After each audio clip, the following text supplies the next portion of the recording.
अस्सलाम वालेकुम, it's the third video in active passive voice series.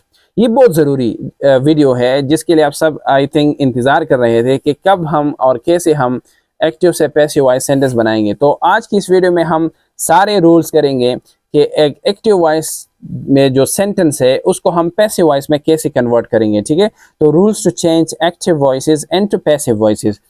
इससे पहले जो वीडियोस है उसमें हमने जनरली ये बात किए थे कि एक पैसिव वॉइस क्या होता है, वॉइस क्या है, और फिर हमने ये भी कवर किया है कि कब हम पैसिव वॉइस को प्रेफर करेंगे। अब हम इसके रूल्स करते हैं। तो तकरीबन 5 रूल्स है, बहुत इजी रूल्स है पैसिव वॉइस में किसी भी एक्टिव सेंटेंस को कन्वर्ट करने के लिए। सबसे पहले आपने क्या करना है, divide the sentence into subject verb in object. सबसे पहला काम ये है कि अगर एक्टिव सेंटेंस है तो सबसे पहले आपने उस सेंटेंस में सब्जेक्ट ढूंढना है, वर्ब ढूंढना है और ऑब्जेक्ट ढूंढना है। आपने ये पता करना है कि इस सेंटेंस में सब्जेक्ट वर्ब ऑब्जेक्ट है या नहीं है, और सबसे अहम बात इसमें जो ऑब्जेक्ट है ये है या नहीं है। जब किसी सेंटेंस में ऑब्जेक्ट हो तो फिर हम कहते हैं कि ये वर्ब जो है वो ट्रांजिटिव वर्ब है। क्या है? Transitive verb. तो ट्रांजिटिव वर्ब वो वर्ब होता है जिसके बाद ऑब्जेक्ट मौजूद हो उस सेंटेंस में।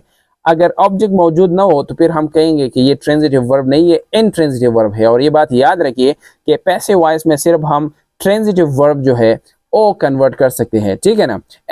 इनट्रांजिटिव वर्ब जो होते हैं जिनमें ऑब्जेक्ट्स नहीं होते उनको हम पैसिव वॉइस में नहीं तब्दील कर सकते। हाँ, बाज़ औक़ात इस तरह होता है कि ऑब्जेक्ट्स तो मेंशन नहीं होता, लेकिन हम ये मतलब इमेजिन कर सकते हैं कि ज़रूर इस तरह कुछ होगा, तो ऑब्जेक्ट इस तरह कुछ होगा, तो फिर हम अपनी तरफ से एक ऑब्जेक्ट बनाते हैं और सेंटेंस को पैसिव वॉइस में कन्वर्ट करते हैं। अदरवाइज अगर किसी सेंटेंस में इस तरह ऑब्जेक्ट ना हो यानी ट्रांजिटिव वर्ब ना हो तो फिर हम उस सेंटेंस को उस एक्टिव वॉइस सेंटेंस को पैसिव वॉइस में कन्वर्ट नहीं कर सकते। तो सबसे पहला काम आपने क्या करना है, सेंटेंस में सब्जेक्ट ढूंढना है, वर्ब और ऑब्जेक्ट। तो मैंने सेंटेंस एग्जांपल के तौर पर लिखा है कि वी स्टडी इंग्लिश। अब वी जो है ये तो सब्जेक्ट है, ऑलरेडी अंडरस्टूड बात है, परफॉर्मर ऑफ द एक्शन है, इस वजह से ये सब्जेक्ट है। एक्शन किया है इसने, स्टडी जो है ये एक्शन इसने किया है, वर्ब है, और इंग्लिश जो है ऑब्जेक्ट है। तो ये एक ऐसा सेंटेंस है जिसमें ये सारे पार्ट्स जो है सब्जेक्ट वर्ब एंड ऑब्जेक्ट मौजूद है। अगर आपको सब्जेक्ट वर्ब और ऑब्जेक्ट का पता ना हो कि ये क्या है तो इसके ऊपर ऑलरेडी मैं वीडियो अपलोड कर चुका हूँ ग्रामर सीरीज में। ठीक है, मेरे प्लेलिस्ट को आप देखें, वहाँ मैंने डिटेल में इनके ऊपर वीडियो बनाए। अब दूसरा पॉइंट या रूल क्या है एक्टिव से पैसिव वॉइस बनाने का, वो ये है कि the object in active voice becomes the structural subject in passive voice.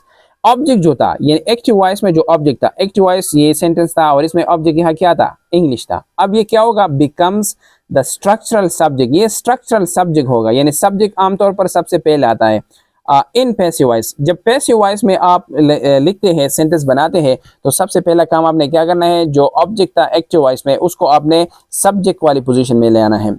ठीक है ना। तो इस वजह से हमने सिर्फ इंग्लिश अब यहाँ लिखा है, सेंटेंस हमने शुरू किया है, सबसे पहले हमने इंग्लिश लिखा है। यहाँ तो आखिरी लिखा था क्योंकि ऑब्जेक्ट था एक्टिव में। अब जब हम पैसिव वॉइस बनाते हैं तो सबसे पहला काम ये होगा कि हम ऑब्जेक्ट को सब्जेक्ट वाली पोजीशन में ले आएंगे, यानी आप कहेंगे कि ये तो ऑब्जेक्ट था लेकिन अब पैसिव वॉइस में ये स्ट्रक्चरल सब्जेक्ट हो गया। तो ये दूसरा पॉइंट है। तीसरा point, use a form of to be verb according to new subject and verb tense of active voice. तीसरा जो रूल है ये है कि जब आपने ऑब्जेक्ट को स्ट्रक्चरल सब्जेक्ट बनाया पैसिव वॉइस में तो इसके बाद आपने टू बी वर्ब लगाना है। अब टू बी वर्ब कौन सा वर्ब है, बी वर्ब। इसको आप इज, एम, आर और इस तरह क्या है, वॉज, वर। ठीक है ना। और थर्ड फॉर्म जो है इसका बीन है और आईएनजी फॉर्म इसका क्या है, बीइंग। ये बात याद रखिए कि जब भी हम ऑब्जेक्ट लगाते हैं पैसिव वॉइस का मतलब पैसिव वॉइस में जो ये ऑब्जेक्ट लगाते हैं स्ट्रक्चरल सब्जेक्ट की जगह, तो इसके बाद डायरेक्टली हम क्या लगाएंगे, टू बी वर्ब। अब टू बी वर्ब कौन कौन से हैं, या तो इज होगा या एम होगा, आर होगा। ये depend upon the subject used. Subject को हमने देखना है कि कौन सा सब्जेक्ट है, सिंगुलर है, प्लूरल है, तो उस हवाले से हम वर्ब यूज़ करेंगे। और इसके अलावा हमने भी ये देखना है कि कौन सा टेंस है, तो उस टेंस के हवाले से हमने ये हेल्पिंग वर्ब लगाएंगे। ठीक है ना। तो यहाँ जो है ये फर्स्ट फॉर्म ऑफ वर्ब है, तो ये भी याद रखिए कि जब भी किसी सेंटेंस में वर्ब जो है फर्स्ट फॉर्म हो, मेन वर्ब, तो फिर पैसिव वॉइस में उसके लिए जो बी वर्ब है उसका भी फर्स्ट फॉर्म हम यूज़ करेंगे और वो है इज, एम, आर। तो हम फिर इंग्लिश के साथ इज लगाते हैं, तो इस वजह से हमने इसके बाद इज लगाया। ठीक है।